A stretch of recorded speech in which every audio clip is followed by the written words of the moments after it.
안녕하십니까. 저희가 사실 이제 올해 초 1월 2일서부터 중국대사관 앞에서 규탄대회를 12주에 걸쳐서 했죠. 그래서 제가 느끼는 거는 우리가 이제 정치적이나 우리가 부정선거나 이런 측면도 굉장히 중요하지만 우리가 좀 안을 속살을 좀 들여다봐야겠다. 그래서 사실 이제 제가 강하게 제안을 했습니다. 그래서 경제 침략, 우리가 이제 말로만 중국의 경제 침략이 어떻고 이런 상태를 우리가 말로만 해서는 좀 힘들겠다. 그래서 여기 여러분들 시민들도 오셨고 교수님들도 오셨는데 그분들한테 뭔가 한 경각심을 갖고자 이런 자리를 만들게 됐습니다. 그래서 또 저희가 세미나를 한 배경은 그렇게 말씀을 드릴 수 있고요. 또 이제 오늘은 세 분이 발표를 해주시는데 지금 이제 사회를 맡아주신 최창규 교수님하고 또 조동문 교수님은 사실은 이제 경제학자, 정통 경제학자입니다. 저는 이제 경제학을 전공하다가 재무관리 쪽을 전공을 했기 때문에 뭐 정통이라고 볼 수는 없는데 이 두 분들이 주로 매크로 사이드에서 국제관계 쪽으로 어프로치를 해서 이제 발표를 해 주시겠고요. 또 앞에 앉아 계신 계명대 이지용 교수님은 또 초안전의 저자고요. 국제정치학에서 또 중국 쪽에 대가십니다. 그래서 그분은 종합적으로 말씀을 해주시고 저는 이제 제 전공을 살려서 capital flight 그다음에 이 자본 침략과 기술 침략 이쪽 분야로 한정해서 좀 스페시픽한 개별적인 사례를 중심으로 말씀을 좀 드리도록 하겠습니다.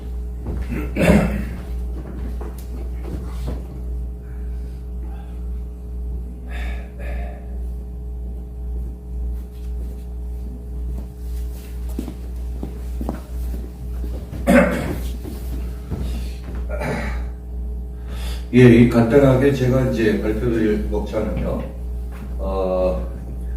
중국의 자본 침탈 또는 기술 침탈이 어떤 플로우 차트를 형성하고 있는지를 서론을 해서 말씀을 드리고, 두 번째에서는 이제 한 세 가지 방안이 있습니다. 그래서 중국에서 우리나라로 직접 투자 또는 M&A에서 기업을 먹어버리는 그런 식으로 이제 탈취하는 방법이 하나 있고, 두 번째는 이제 우리나라 기업이 중국에 진출을 많이 하죠. 그러니까 중국 시장이 크다 보니까.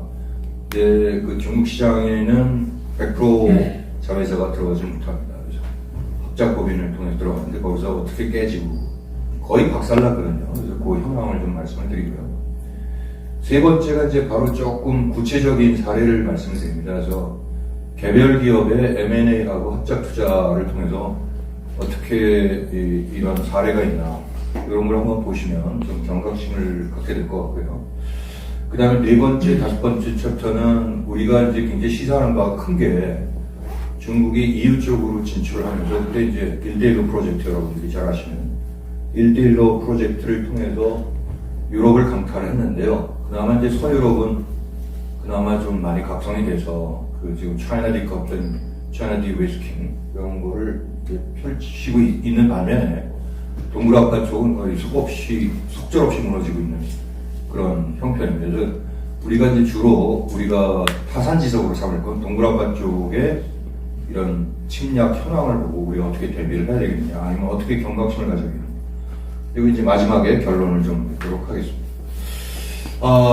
우리가 이제 보통 중국의 침략은 다방면적으로 이루어진다. 그래서 여기 저자도 계시지만 초한전이라고 합니다. 그래서 unrestricted war 또는 hybrid war 이렇게 얘기하죠. 그래서 경제 분야도 마찬가지입니다. 경제 분야도 그러니까 정식적인 자본 투자 또는 인력 투자 또는 교육, 기술 제휴 뭐 이런 정도의 보통 상황이 아니라 그걸 굉장히 악용하는 단계로 침투가 들어가고 있다. 그래서 예를 들어서 인력을 미안합니다. 조금만 이쪽으로. 네. 가운데 쪽으로. 예, 좋습니다. 네, 여기 이제 보시면 유망기업의 인력을 매수하는 방법이나 그다음에 또 합작 투자를 통해서 직접적으로 우리나라 기업을 탈취하거나 또는 지분 투자를 하면서 어떻게 기술을 빼돌린다거나 그래서 이제 결과적으로는 우리나라 기업을 탈취하니까 공급 사이드를 탈출하고요. 그다음 시장을 또 장식해서 수요 사이드를 완전히 장식하는 그런 기법이 이루어지고 있습니다. 또 한 가지 이제 우리나라 기업이 중국에 투자를 할 때 또 소위 기술 기술을 반드시 이전해 주다는 명문화 규정이 있습니다. 중국만 굉장히 그 비대칭적인 조항이죠. 그래서 EU가 그것 때문에 굉장히 반발하고 더 이상 중국 자본을 받아들이지 않고 있는데, 그래서 그 실태도 한번 보고요.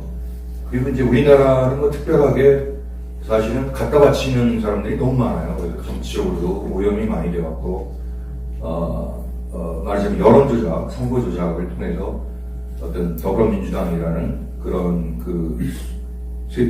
세력이 구축이 되고요. 그걸 통해서 정치적으로 모든 제도를 아예 그냥 손발을 묶어둘 정도로 이렇게 침략을 하고 있습니다. 이게 이제 사법계까지 오염이 돼서 그런 사태가 나죠. 그래서 이제 그 전반적인 게 산업 스파이 하면 외국에서는 거의 평생 그 감옥을 살아야 되고요.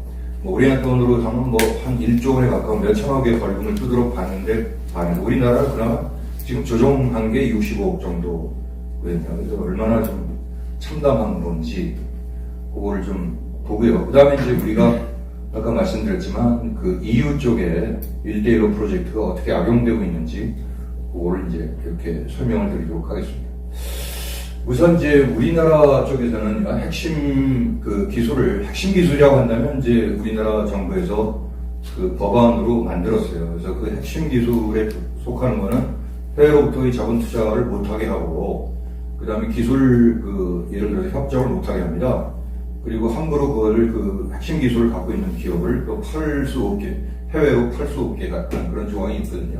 근데 그걸 다 무시를 하고, 말하자면 핵심 기술도 중국으로 많이 탈취된 그런 사례가 있습니다. 그래서 예를 들어서 잘 아시다시피 반도체나 디스플레이 이거를 필두로 이제 2차 전지, 정보통신, 또 조선, 기계, 우리나라는 이제 굉장히 강력한 경쟁력을 갖고 있는 분야도 다 침투를 하고 있다. 이렇게 보시면 되고요. 여기는 이제 중국의 관리가 직접 아예 총책을 맡고 있습니다. 여기 보면 국가안전부 또는 중국 국가산업정보공학 CIMBA라고 하죠. 이런 데를 통해서 하고요. 아까 말씀드렸던 중국의 소위 대단히 수요를 겨냥해서 EU가 먼저 당했지만 우리나라 기업도 뭐 5대 그룹이 다 더 말할 나위 없이 경쟁적으로 중국에 다 들어갔죠. 그래서 법인을 많이 세우고 그랬는데 거기서 참패를 했습니다. 이제 그런 걸 좀 보고요. 그래서 결과적으로는 기술 탈취를 통해서 자기네 기업을 육성하는 거예요. 그래서 예를 들어서 아까 비유를 드리자면 독일의 벤츠가 150년 이상 된 우수한 자동차 메이커인데, 벤츠가 중국 시장에 들어가서 거의 기술을 거의 다, 벤츠뿐만 아니라 BMW나 폭스바겐 다 마찬가지인데요.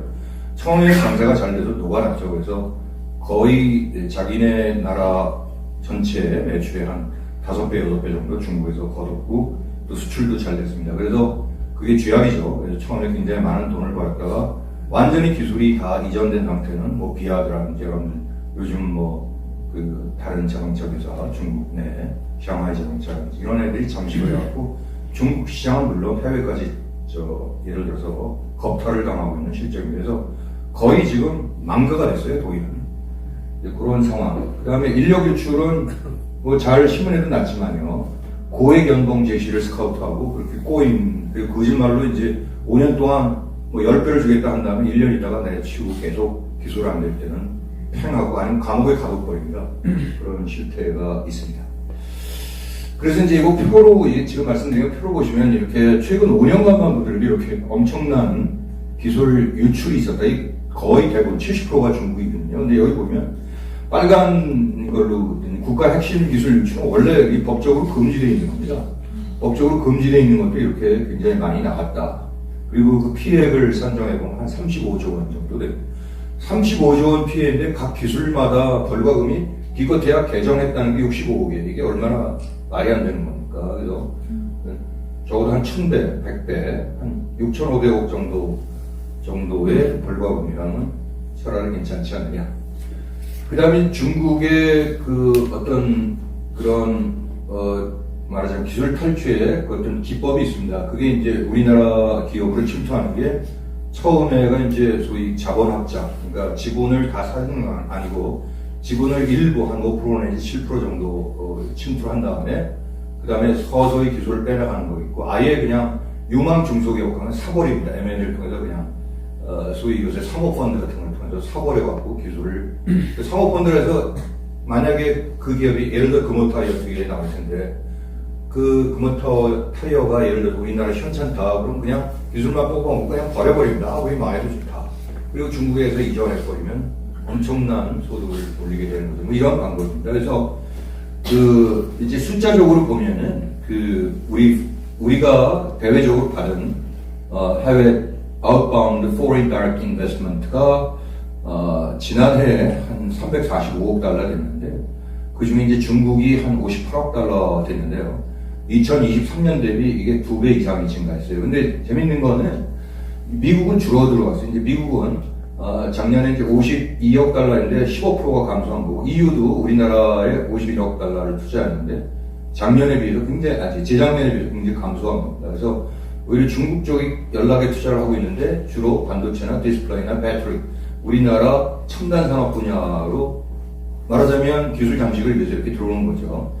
그래서 따라서 사실 옛날에 우리나라가 들어갔던 업체가 이제 철강하고 석유화학입니다. 이제 포항제철, 뭐 LG, 롯데 이런 데 들어가서 싸그리 망했거든요. 포항제철은 굉장히 잘 나갔죠. 그래서 중국의 한 10개에서 20개 지역에 거의 그 흑자 투자 법인을 세웠어요. 근데 완전히 기술 그 기술이 뭐냐면은 고로에서 그 만들어진 철강을 그게 연료인데요.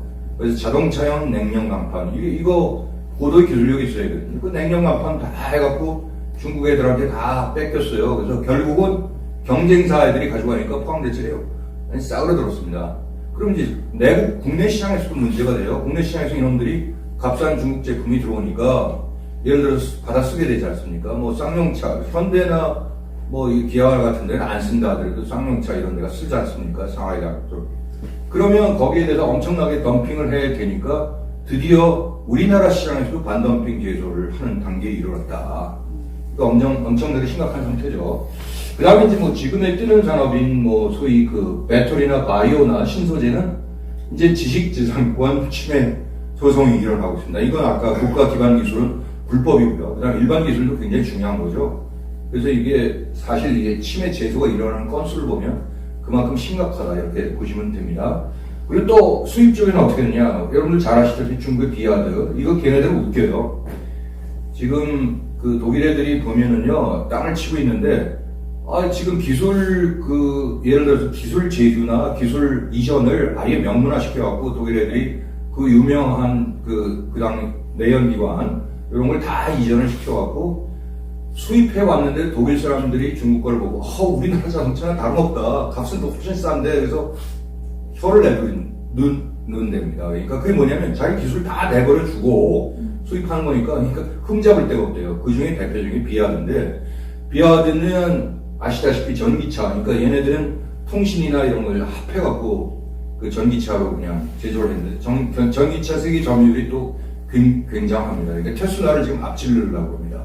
테슬라가 전체 전기차 시장을 진보됐는데 지금은 거의 한 50대 50 이런 식으로 값이 싸니까 우리나라에도 들어왔어요. 그래서 비아드 코리아 됐는데 우리나라의 전기차 시장의 비아드 점유율이 놀랄 놀자입니다. 60%입니다. 벌써. 우리나라 사람도 싸니까 사는 거예요. 중국자 원차인지 알고요. 그 다음에 당연한 얘기지만 중국 애들이 지금 미중 갈등해갖고 엄청나게 말하자면 압박을 받으면 전부 싸구려 떨치기를 어디로 한다? 우리나라로 합니다. 어디를 통해서 알리템을 슈인 틱톡샵 이런 데로. 이거 솔직히 이렇게 써본 적은 없지만 제 주변에서 10분의 1 가격이에요. 10분의 1 가격에 솔직히 품질이 좋으면 소비자로서는 안 땡길 수가 없지 않습니까? 이게 이제 잠식하는 방법이다. 이렇게 보시면 됩니다. 그 다음에 이제 산업 스파이는 아주 상식인 거죠. 그래서 이건 뭐 김상준 박사가 정리한 걸 제가 가져왔습니다. 그래서 이거는 아주 다방면으로 침투합니다. 심지어는 중국 진출 외교관은 뭐 당연한 거고요. 유학생, 교수까지. 그 다음에 그 해외 주재 상사원, 연구원, 또 기업가, 특히 이제 중소기업. 대기업은 아무래도 말하자면 그 보안 이런 것이 이제 비교적 철저하게 교육이 되는데 중소기업은 굉장히 말하자면 유출이 많이 될 수가 있습니다. 반도체도 반도체 제조 장비, 삼성전자가 일일이 다 물론 다 이렇게 지시를 내리고 있지만 다 감독할 수가 없죠. 그래서 이제 주로 장비 부문에서 굉장히 많은 기술 유출이 이루어지고 있다. 그래서 과거에 있는 기술 격차가 한 5년에서 3년 됩니다. 이게 제가 볼 때는 뭐 한 1년 정도로 죄송합니다. 축소됐다 이렇게 보시고요. 그 다음에 이제 자동차도 아까 비아드 말씀드렸지만 샤오미 이런 것들 들어가고요. 또 특별히 고려대 산학관에서 뭐 대학에서 뭐 산학연구소 세워갖고 이렇게 뭐 허울적게 했는데 얘들이 대학에서 한다는 게 오히려 기술 도둑질을 하는 거 선봉장이 됐어요. 그래서 여기서 2차 배터리 주요 핵심 기술을 다 SK 이노베이션이나 삼성 SDI 기술을 누가 빼돌렸다. 중국 애들이 다 가져갔어요. 그것도 대학의 산학 연구팀을, 거긴 또 뭐 보안이 그렇게 철저하지 않잖아요. 뭐겠어, 이렇게 하고. 이게 악용되는 사람은 뭐 마치 이제 꼭 굳이 공자원을 통해서 교육적으로 접근하는 것 말고라도 그런 기술이 다방면으로 도륙당하고 있다, 이렇게 보시면 되고요. 그 다음에 인력은 뭐 다크웹을 통해서 이게 자주 알려진 거고요. 그 다음에 이제 특히나 엔지니어가 뭐 60세 또는 65세 정년 맞아갖고 퇴직할 때 고액 연봉으로 야, 네 기술 가져오면 계속 써줄게. 뭐 이런 식으로 기술을 가지고 가고 있습니다. 그 다음에 이제 또 아주 패착이 아까 말씀드렸다시피 우리나라 모든 대기업이 다 뒤질세라 중국에 막 진출했습니다. 근데 다 100% 다 폭망했습니다. 현대차 같고요. 현대차는 웃기는 게 이제 사례를 제가 이제 자동차를 이제 과거에 증권회사 애널리스트도 했으니까 현대차가 중국에서 성공할 수 있었던 건 처음에 폭스바겐이 중국 애들 국민차지 않습니까? 그래서 폭스바겐을 가장 많이 썼는데 그 다음에 현대차가 확 떴어요. 중국에서. 왜 떴냐? 중국 애들 인건비 확 올라가니까 폭스바겐은 감당이 안 돼요. 그러니까 인건비는 걔네들로서는 무조건 쓰게 돼 있거든요. 근데 현대차는 처음부터 완전히 풀 오토메이션 시스템으로 그냥 자동으로 다 깔았어요. 그게 언제요? 1998년도에. 그러니까 인건비하고 별로 상관없이 이제 인력을 좀 덜 쓰니까 엄청나게 좋아졌는데, 뭐 지금은 완전히 망했어요. 그런 식으로. 그래서 현대차가 지금 진출한 중국의 5대 메이커가 싸그리 많았고 지금 헐값을 예를 들어서 뭐 5천억 투자했다면 500억도 건지를 못하는 그런 상황이 있습니다. 근데도 정신 못 차려 현대차는 뭐 전기차 공장 같이 짓는다는데 그게 하나의 뭐 립 서비스인지 모르겠어요. 근데 물론 미국에는 현대차가 진짜 투자를 할 텐데 중국 애들 달려지기 위해서 말하자면 엑시트 탈출의 하나의 일환으로 그런 립 서비스를 하는 건지는 모르겠는데 아직도 중국에 자본 투자를 하겠다라는 계획을 발표하고 있습니다. 파스코 아까 말씀드렸듯이 폭망했습니다. 특히나 이제 솔람 쪽은 한번 예를 들어서 기술 이전이 되고 나면요 빼도 박도 못합니다. 그러니까 걔네들이 포스코에서는 엄청난 중국 애들 하면서 뭐 거기 노조도 쓰니까 함하게 그냥 다 줄 거 다 주고 이렇게 하고 기술 다 빼돌린 상태에서 저쪽에서 이제 걔네 기업이 하면은 더 이상 설 땅이 없죠. 그 다음에 마찬가지로 삼성전자도 위험합니다. 삼성전자는 뭐 싸그리 휴대폰 분야는 이미 이제 베트남으로 다 갔는데 반도체는 뭐예요? 요즘 나온 게 뭐죠? 요새 휴대폰 HBM, 그러니까 다적층 반도체 DRAM 쌓아놓은 거 있죠. 그거 어디서 필요해요? HBM이. 중국 애들이 또 필요해요. AI 업체가 가져가요.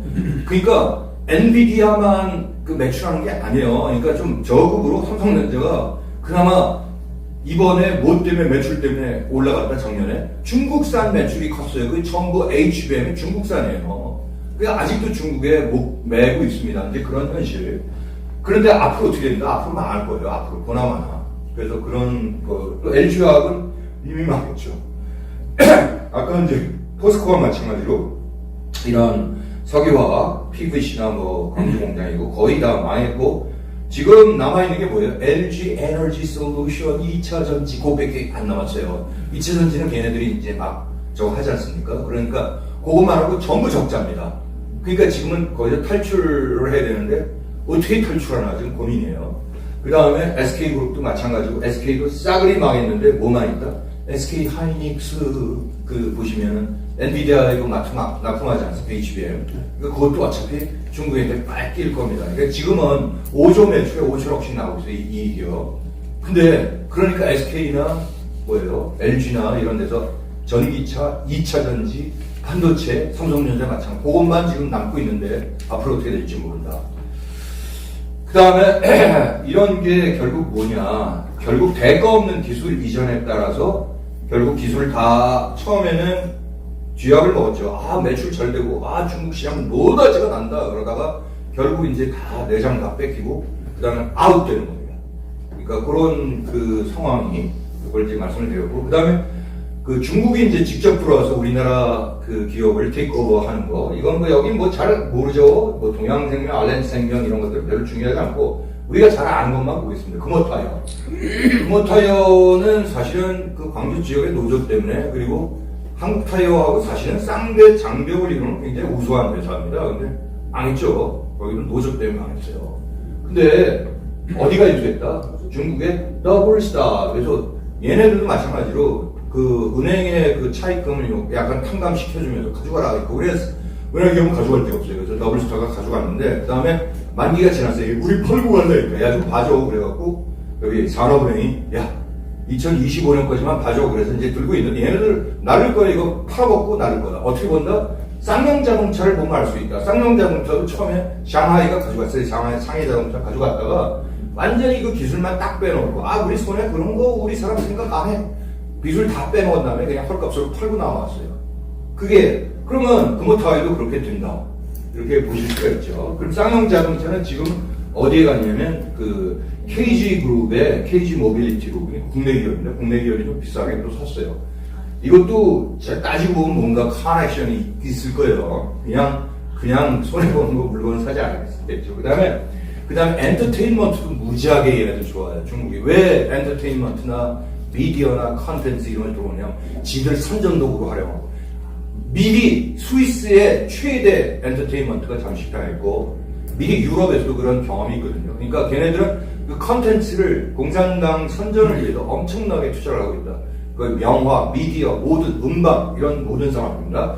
CJ 게임즈. 그냥 두산공작기계는 여러분들 잘 아시는 이번에 이제 고려한 MBK 파트너스가 문제가 됐는데 얘들이 가져갔어요. 근데 MBK 파트너스가 처음에는 미국 건데 물론 MBK 파트너스의 또 대주주를 따라 올라가면 중국 놈들이 있어요. 또 웃기죠. 그래서 가장 손쉬운 건 뭐예요?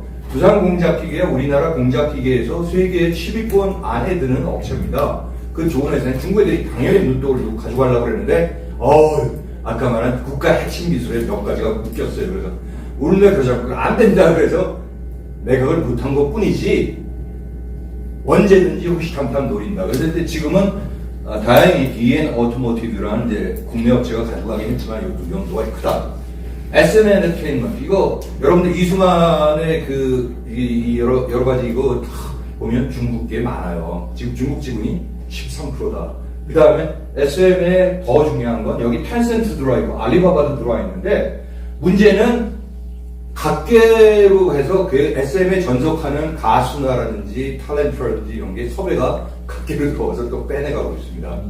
그러니까 SM이 이수만이 돈 잘 벌었다가 지금 잘못하면 헷가닥 할 수가 있습니다. 그런 사례가 있고요.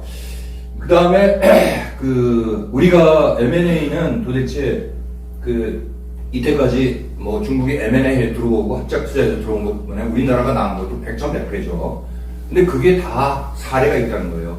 과거에 지멘스가 그렇게 당했는데 지멘스가 어떻게 당했는지 한번 그건 조금 이따가 나오네. 그 다음에 이제 고려와인 영통의 문제가 있는데 요건 이제 제가 예전에 그 세미나 때 여기서 한 건 아니군요. 이제 딴 데서 했는데 쉽게 얘기해드리면 됩니다. 고려아연이 생산하는 희귀금속이 한 4가지 있습니다. 뭐, 틀레리움, 그런 것들이 굉장히 반도체나 원자 핵 산업이나 아주 필요한 겁니다. 물론, 가격이 크진 않지만 굉장히 핵심이거든요. 그게 없으면은 그 발전이 가동이 안 돼요. 원자력 발전이 안 되고, 반도체가 생산이 안 됩니다. 그러니까 국가 전략 물질이죠. 그러니까 누가 눈독을 들인다? 중국! 근데 뭐냐, MBK 파트너스의 한국투자공사라고 얘네들 유코펀드인데 한국기업투자홀딩스에 누가 가지고 있다? 중국의 CIC가 투자했어요. CIC는 China Investment Corporation인데 쉽게 말해서 중국 국부펀드입니다. 중국 공산당이 소유하고 있는 거긴 또 얼마나 무시무시한 데인지 조금 나중에 또 말씀을 드릴게요. 그리고 여기는 또 MBK가 고려아연이 이제 예를 들어서 영풍원 아니 뭐 이거 시간이 없으니까 자세히 설명드리기 뭐한데 한마디로 영풍하고 고려아연은 같은 형제 회사입니다. 그래서 이제 동생 회사가 좀 잘 나가니까 하나는 장시 하나는 최신데 너무 잘 나가니까 야 우리 돈 좀 줘 배당 좀 줘야 될 거 아니까 안 줘 안 돼 그러다가 이제 싸우게 돼서 경영권이 있는데 그 경영권 장악은 뭐 자연스러운 일이에요. 그러니까 그건 뭐 남의 우리가 상관할 건 아닌데 영풍이 돈이 모자라니까 MBK를 끌어 들어왔다는 거가 문제가 좀 됩니다. 근데 아직도 안심할 수 없는 게 이게 수면 위로 지금은 고려아연이 이제 애국적인 이제에서 국민연금도 이쪽에 표를 들어왔고 일단은 잠잠해 졌는데 앞으로도 계속 나타날 여지가 있다. 뭐 이렇게 말씀을 이제 종합하고요. 근데 카카오도 안심을 못해요. 우리 카카오 자꾸 보죠. 그거 솔직히 우리가 다 정보 유출될 수 있어요. 그러니까 얘네들이 모르게 다 이렇게 짱거리고 저 같은 사람 카카오 하면 100%다 중국에 보고될 겁니다. 왜냐? 탄센트 계열의 맥스모 지분이 6% 들어가 있고요. 그것뿐만 아니라 카카오페이. 카카오 하는 친구들은 카카오페이를 자주 이렇게 하거든요. 네, 그렇기 때문에, 시간이 너무 빨리 해야겠네. 카카오페이 같은 경우에는 우리가 뭐 물건 사고 지불할 때 카카오페이를 많이 이용하거든요.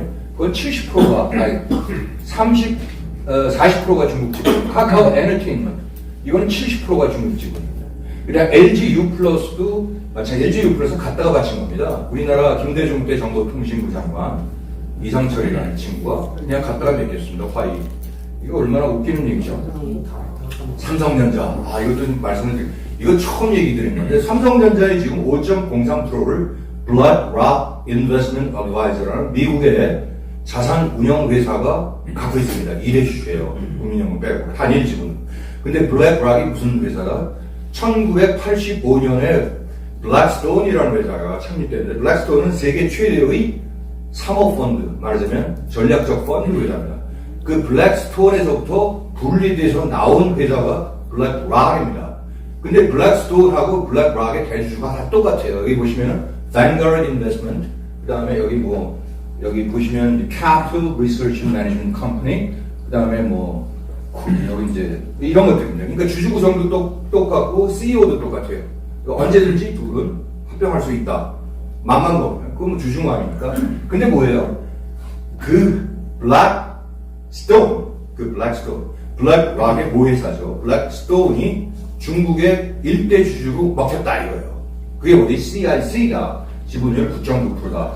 그러고 보면은 이거 삼성전자 잘못하면은 중국에 넘어갈 수 있겠는데 라는 가능성이 있습니다. 왜냐하면 삼성생명법을 제정한 삼성생명이 어떻게 돼요? 과거에는 취득 원가로 자기 자산 총액의 3%까지는 지배권을 확정할 수 있는데 그게 뭐예요? 옛날에 취득 원가는 그냥 취득 원가니까 액면가죠 거의. 근데 지금 시가니까 액면가의 수십 배 되는 삼성전자 같은 경우에는 거의 의결권 행사를 못해요. 그렇게 되면 삼성전자의 지금 말하자면 지배주주가 20%를 갖고 있는데 거의 12%로 뚝 떨어지고 이 블랙락하고 이제 다른 펀드하고 하면 10% 넘어갈 거 아니에요. 중국에 될 수도 있다. 그러니까 이재용이가 눈치 보는 건 당연하죠. 그래 이번엔 중국 갔죠.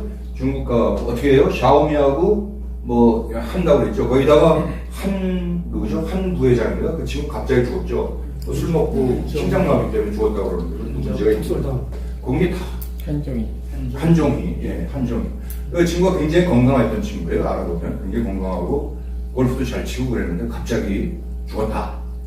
하여튼 그다음 이제 KT나 중앙일보 여기 텐센트로 JTBC가 넘어갔고 KT는 말할 나위 없어요. 여러 가지 중국에 많이 종속이 돼 있다. 그래서 우리나라 통신회사 하나도 믿을 게 없어요. LG U+는 못 믿고 KT는 못 믿고 그나마 SKT가 되면 아까 중국에 다 부분 다 잠식돼 있고 안전한 데가 하나도 없다 이겁니다. 지멘스 말씀드릴게요. 지멘스는 세계에서 가장 우수한 기업 중에 하나입니다. 그래서 원자로, 철강성 설비, 공장 자동화 설비, 통신사업, 전자사업 이런 거 안 하는 게 없어요. 굉장히 다국적 기업인데 그게 얘네들이 옛날서부터 설립 연도가 한 170년 전이거든요. 그러니까 1985년부터 중국에 엄청나게 자본 투자를 했어요. 그러니까 먹으려고. 중국 시장 우리가 먹으면 크죠.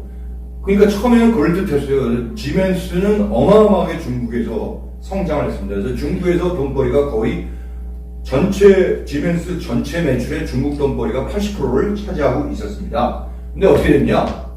거기 통신 사업을 하다가 지멘스가 3G 쪽에 가장 표준화를 갖고 있는 세계 최초의 회사거든요. 기술력으로. 그 3G를 화웨이한테 잠식당하고 나중에 에릭슨 이쪽에 이제 얘네들이 5G를 갖고 오면서 잠식당하고 그래갖고 완벽하게 무너지고 거의 망하게 일보 직전입니다.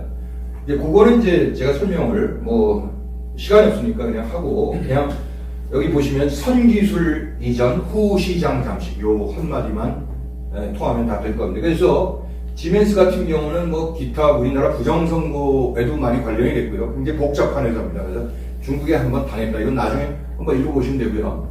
아까 말씀드린 독일의 자동차 회사 다임러 크라이슬러 이제 크라이슬러 빼고 나중에 다임러하고 이제 저쪽에 중국의 진리 자동차 쯔지양 진리가 먹었어요. 또 10%를 먹었어요. 그 다음에 다임러는 직접 투자를 했는데 BMW나 폭스바겐은 아예 니네들은 자본 투자할 필요 없어. 미리 망가졌으니까 지금 독일 자동차 산업이 굉장히 망가졌다 이렇게 볼 수 있고요. 영국은 세계 최대 물류회사 로지코가 넘어왔습니다. 중국에. 그 다음에 템즈워라고 우리 템즈강의 그 수도 회사거든요. 얼마나 굉장히 중요해요. 우리나라 얘네들은 이제 수도 회사가 민영화되어 있는데 이게 거의 그 자본 잠식 상태에서 중국이 또 먹었고요. 프랑스에는 GDF 수에즈라고 에너지, 가스 이런 연구 개발 업체입니다. ENP 프로덕션이 넘어갔고요. 비덴디라고 아까 제가 말씀드렸다. 컨텐츠, 미디어 컨텐츠, 엔터테인먼트 업체 이거 가져왔어요. 그 다음 이스라엘도 플레이리카 이것도 엔터테인먼트 게임 업체인데 이스라엘이 게임이 아마 기술력이 최고예요. 왜냐면 게임 중에 이게 전략적인 뭐 이런 저하고 이게 그걸 또 먹었어요. 그래서 요새 보시면 이스라엘이 중국한테 그렇게 호전적으로 대하지 못해요. 야, 웃기는 거죠. 이게 중국 애들이. 그 다음에 이스라엘 쪽에 농업도, 이 사막에서 이렇게 뿌리는 거 있죠. 그 농업 기술, 바이오도 넘어갔다. 그 다음에 이터리 피럴리, 이거 타이어 공장인데, 이것도 중국 화공회사한테 넘어갔다. 네더란드 NXP 이거는 반도체 제조 설비 디자인 회사입니다. 굉장히 반도체를 최신형으로 만들 때 가장 설계 도면을 제공하는 회사가 네더란드 NXP인데 이것도 넘어갔다. 스웨덴 볼보 넘어갔다. 스포티파이 이것도 엔터테인먼트에서 넘어갔다. 그 다음에 스위스는요 제약하고 소프트웨어 쪽이 굉장히 강하죠. 걔네들 땅덩이 좋은데 세계 굉장히 국민적으로 1위 정도 다니지 않습니까? 근데 농약회사, 농작물 회사는 세계 최대의 시젠트가 우리나라 돈으로 52조 원에 중국에 팔렸다. 이렇게 됐습니다. 그 다음에 이제 그런 식으로 유럽을 폭삭하니까 유럽이 어떻게 됐냐. 전략을 강화했죠. 그래서, 야, 이거 말이지. 안 되겠다. 그래서 우리는 니네 자본 이제 왜 자본을 얘네들이 비대치 쪽으로 하니까 우리나라 기술 유출되는데 니네 기술 맞고 노동력은 니네들이 싼 값으로 하게 되는데 우리가 니네들 할 때는 제가 봐줘야 되고 그 다음에 여러 가지 이전 조항이 그래서 아예 차이나 디커플링을 실시하고 그 다음에 아예 관세 장벽도 54%까지 걸었어요. 근데 거기서 반대하는 나라가 누구다? 독일이에요. 독일이 제일 먹혔으니까 독일이 반대합니다. 메르켈 때 많이 먹혔어요. 이 동유럽인데요. 동유럽은 우리가 1대1로를 Belt and Road Initiative 이렇게 얘기합니다. 그래서 1대1로라고 얘기하는데 이게 얘네들은 동유럽파는 뭐예요? 서구라파에 비해서 자본력이 없죠. 국가 신용도가 낮으니까 아무도 투자를 제때 싼 자본이 안 들어와요. 그러니까 중국이 꼬셨죠. 그래서 야, 우리가 돈 대줄 때 니네 기관산업 투자해야 될 거 아니야. 그러니까 웬 떡이냐. 그래서 얘네들은 예를 들어서 뭐예요? 세제 혜택을 주고 토지 우선 사용 허가를 주고 인허가 간소화를 돼서 중국 자본은 웰컴해 그랬어요. 그 다음에 확 잡혀들었죠. 어떻게 잡혀들어왔어? 어떻게 보여요? 이제 여기 보세요. 서유럽의 정을 볼게요. 주로 독점력 있는 사업에 서유럽은 먹었었어요. 중국 애들이. 그 다음에 아까 말씀드린 규제 비대칭성, 무역 분쟁이나 기술 이전 때 자기네 나라랑 차별화시키고 그 다음에 노동시장이 그러니까 싸게 하니까 본토에 예를 들어서 상해나 천진에 있는 것도 얘네들 인건비 비싸 걔네들이 알아요. 농민공 서부 쪽에서 와 그냥 그러니까 이태리에서 싼 구두가 많이 생산되었던 겁니다. 그러니까 반대를 했는데 이런 것들을 통해서 동유럽파는 그렇게 살 처지가 동유럽파에서도 폴란드나 체코 같은 데서는 어떤 레이버 엑셀런스가 발생했습니다. 뭐냐면 자기네들 싼 값에 우리나라 돈 한 150만 원 정도 월급에 못 살겠다 그러니까 어디로 가? 독일, 그 다음에 네덜란드, 그 다음에 벨기에 이런 데로 시장을 찾아, 잡 시장을 찾아서 갔습니다. 근데 결과적으로 뭐냐? 노동력이 유출됐죠. 그래서 자기네 폴란드 같은 한 100만 명 유출됐어요. 이거 누구로 채웠어? 중국 애들이 다시 번트를 채웠어요. 그런 묻지 못할 현실이고요.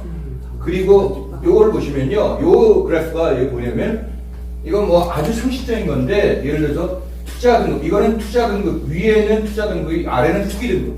위에는 쉽게 말해서 신용도가 좋은 거고 아래는 신용도가 열악한 거. 투기 등급에 있을수록 중국 자본이 엄청나게 많이 돌았다. 그러면 무슨 목적이냐? 그 국가의 예속 목적이다. 이런 얘기죠. 그래서 결국은 부작용이 뭐냐?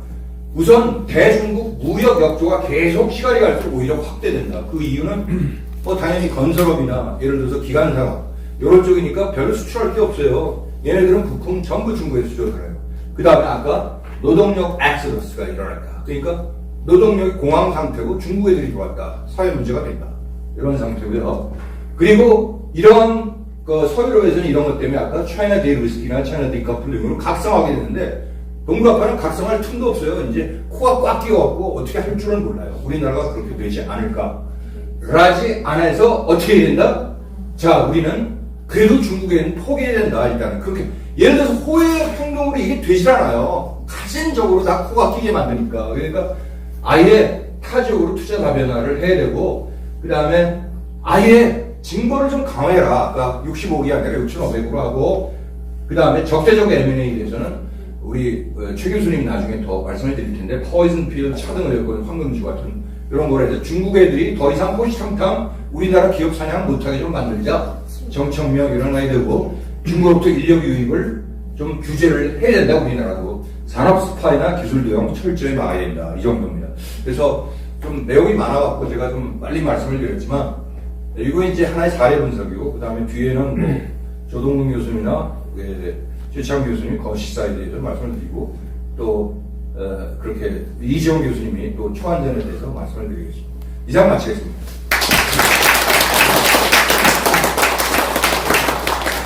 네, 제가 충분한 시간